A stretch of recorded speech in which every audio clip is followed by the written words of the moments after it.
So, one of the most effective ways to manage acute and um, and physical feeling anxiety is to focus on our breath. Breathing is one of those things that we do without thinking about it. Thankfully, otherwise, I don't think we'd stay alive. And it's also something that we can intervene with and take control of.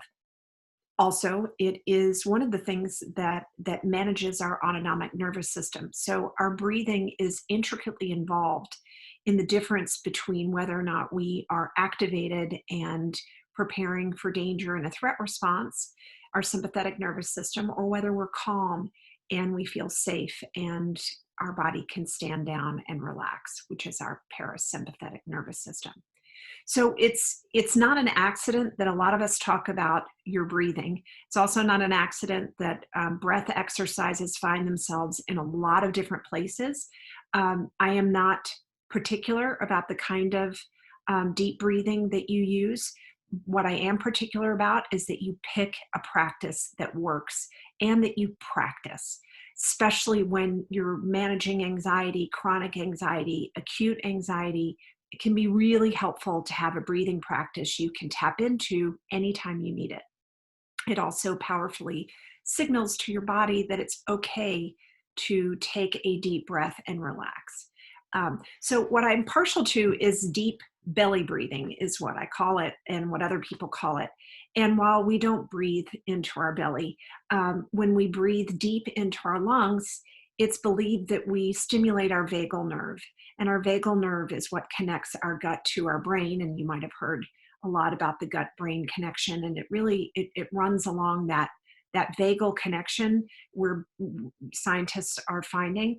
The other thing about the vagal nerve is it's intricately involved in switching on the parasympathetic nervous system and also the sympathetic nervous system. So we really want to get that vagal nerve stimulated as much as possible. And if you review chapter 18, you'll see that there are quite a few vagal exercises that are also out there being investigated.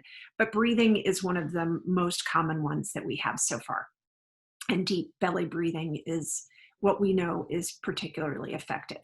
So the best way that I know how to teach this and work with my clients about is to use your hands. Take one hand, put it on your chest, the other hand on your belly. And I want to breathe with you right now, but I'm going to explain what I'm going to do so that when I breathe, I don't have to talk because that's hard.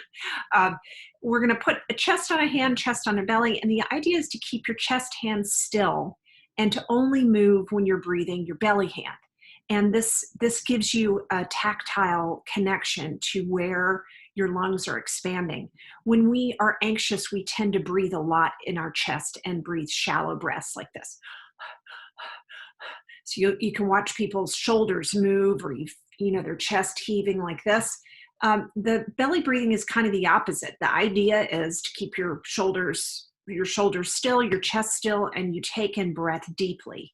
This is also something that if you've ever had any musical training or and played a wind instrument, it's really effective to belly breathe because you can take in the most oxygen in the fastest way. So if any of you have that training, we're really just drawing on that as well. So what we want to do is focus the breath deeply, moving these hands as I described, and also to a slow count. So I like to take a 3 or 4 count, even a 5 count. The count is not as important, especially depending on how anxious you are. If you're pretty anxious, you're not going to be able to take a 5 count breath. That's going to stress you out more. You just want to take a bit longer of a count breath than you are when you tune into being anxious. Second thing to know about the breathing is that ideally you want to take the breath in through your nose and send it out through your mouth. It doesn't really matter. You could go in and out through your nose, you could go in and out through your mouth, but we tend to breathe slower through our nose. So taking the breath in through our nose forces us to slow down. The last thing to know about the inhales and the exhales is that if you can make the exhale a little longer, that will be helpful, because when we're taking in short breaths and we're anxious, we tend to not exhale enough. And so focusing on deeper and longer exhales, or I should say longer exhales, deeper breaths, is how we can reverse that a bit. Again, it's not about being perfect. It's just about the intent that if you can exhale a little bit longer, then that's useful. And then the final thing is if you can take a pause at the top and a pause at the bottom, it also slows you down.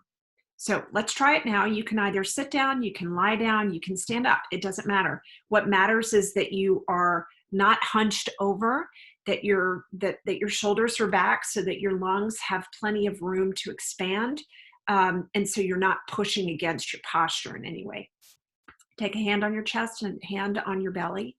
And on the count of 3 to 5, we're going to take a slow, deep inhale, and we're going to hold it, and then we're going to take a slow exhale out. So here we go. Hold it. Exhale. Now again, inhale with your belly coming out. Hold it and exhale slowly.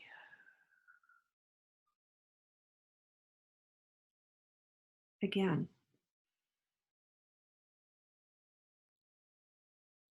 Exhale slowly.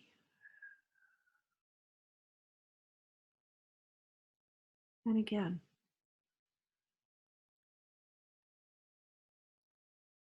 And exhale slowly. Are you noticing how you're feeling? I notice just in changing the tempo of talking to you and breathing, physiologically, I feel completely different, so much calmer.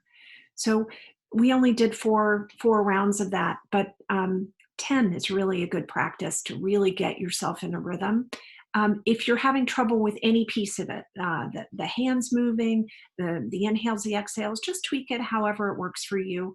The most important thing is that you just practice. So this could be something that you do right before you go to bed. It could be something you do right when you wake up. You're already lying down in that way, so it's an easy kind of exercise, and breathing can be very calming as you're tipping towards sleep.